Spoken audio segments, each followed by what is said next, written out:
Afternoon 7th class, how are you? I hope you all are fine.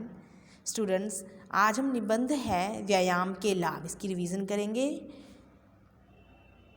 मनुष्य इस संसार के साथ अपने शरीर द्वारा जुड़ा हुआ है। मतलब जो इंसान है वो क्या है, अपने शरीर के द्वारा इस संसार से जुड़ा हुआ है। शरीर है तो संसार है, मतलब शरीर के बिना संसार संभव नहीं है। शरीर सबसे महत्वपूर्ण है, इसलिए उसका पूरी सावधानी से ध्यान रखना चाहिए। मतलब हमें अपने शरीर का पूरा ध्यान रखना चाहिए, इसे स्वस्थ और निरोग रखना चाहिए। मतलब निरोग मतलब बीमारियों से बचा कर रखने का सबसे जो उत्तम तरीका होता है या उत्तम उपाय होता है वो है व्यायाम। आज इंसान स्वयं भी मशीन जैसा हो गया है।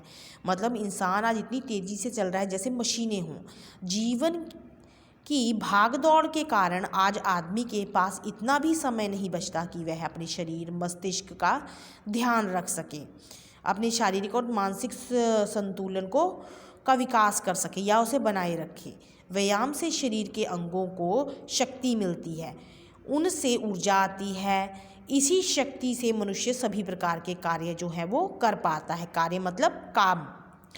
बाल्यकाल मतलब बचपन से युवावस्था यानी जवानी तक का जो समय होता है वो मनुष्य के शरीर से मनुष्य का विकास काल होता है। मतलब इसी समय में इंसान का विकास होता है। इस बात का विशेष ध्यान रखना चाहिए कि स्वास्थ्य और सौंदर्य यदि एक बार बिगड़ जाता है तो उसे पूर्ण रूपेण मतलब दोबारा वैसा ही प्राप्त कर पाना अति दुष्कर मतलब कठिन या फिर लगभग असंभव होता है। यदि मनुष्य प्रतिदिन मात्र आधे घंटे का भी व्यायाम करे समय निकाल कर, तो वह अपना शरीर जो है उसे स्वस्थ सुडौल रखते हुए चिर युवा मतलब हमेशा जवान रह सकता है। अस्वस्थ शरीर से उसका व्यवहार चिड़चिड़ा हो जाता है। यदि इंसान बीमार रहता है तो वो चिड़चिड़ा हो जाता है, उसके सामाजिक संबंध भी प्रभावित होने लगते हैं। इस प्रकार अस्वस्थ शरीर समस्या का कारण बन जाता है। अर्थात क्या है, यदि इंसान चिड़चिड़ा रहता है तो उसके दोस्त उसके परिवार वाले भी उससे अच्छे से बात नहीं करते, जिससे उनके संबंध जो उनके रिश्ते होते हैं उनमें फ़र्क पड़ जाता है।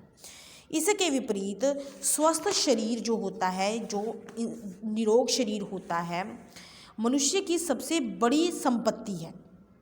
मनुष्य यदि स्वस्थ शरीर का स्वामी है तो वह कई जो रोग होते हैं उससे शरीर को दूर रहते हैं। मतलब क्या है, जो इंसान स्वस्थ रहेगा फिट रहेगा तो क्या होगा, जितनी भी बीमारियां हैं वो उससे दूर रहेंगी।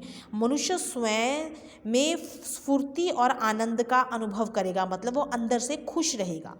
स्वास्थ्य एवं शक्तिशाली शरीर वाला जो व्यक्ति होता है वो काम तथा भाग दौड़ में होने वाली थकान को सह सकता है। मतलब यदि इंसान स्वस्थ होता है तो वह जितना भी मर्जी काम करे उसको जल्दी से थकावट नहीं होती, अगर हो भी जाती है तो वह उसे बर्दाश्त कर लेता है तथा थकने एवं विपरीत परिस्थितियों में भी वह पूरी क्षमता से मतलब अपनी पूरी ताकत के साथ काम करता है। व्यायाम करने से शरीर को पुष्ट हो जाता है, मानसिक विकास भी होता है।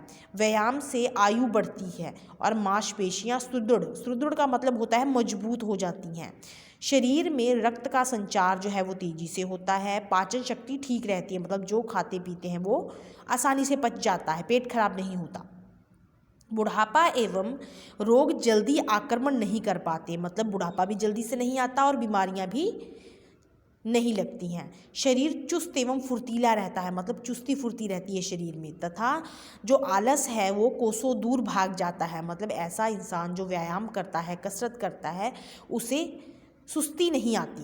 स्वस्थ व्यक्ति प्रसन्नचित्त रहता है, मतलब हमेशा खुश रहता है तथा उसके कार्य करने की क्षमता का विकास होता है। मतलब वो अधिक से अधिक कार्य कर सकता है, काम कर सकता है। व्यायाम कई प्रकार के होते हैं, जैसे खेल कूदों में भाग लेना, मतलब कई ऐसी गतिविधियां हैं जिनसे व्यायाम हो जाता है। जैसे खेल कूदों में भाग लो, दंड पेलना जिसे आप पुशअप लगाना कहते हैं, सैर करने जाना मॉर्निंग वॉक, तैराकी तैरना, घुड़सवारी, जूडो कराटे, जिम्नास्टिक, कुंफू, योगासन आदि। अपने शरीर के ढील डौल आय क्षमता आदि को ध्यान में रखकर व्यायाम का चुनाव करना चाहिए। मतलब अपनी उम्र जो हमारी आयु है और अपने शरीर को ध्यान में रखते हुए व्यायाम का चुनाव कर लेना चाहिए। अधिक जो कठिन व्यायाम है वो कभी नहीं करने चाहिए। जो आपके लिए ठीक है सिर्फ वही व्यायाम करने चाहिए। अतः व्यक्ति को अपना शरीर स्वस्थ तथा मन एवं मस्तिष्क की कार्य क्षमता बढ़ाने के लिए, मतलब कार्य करने की ताकत को बढ़ाने के लिए, सहन शक्ति का विकास करने के लिए नियमित मतलब रूटीन में व्यायाम आवश्यक है, मतलब व्यायाम करना चाहिए, क्योंकि ये हमारे लिए बहुत लाभदायक है। Thank you and have a nice day.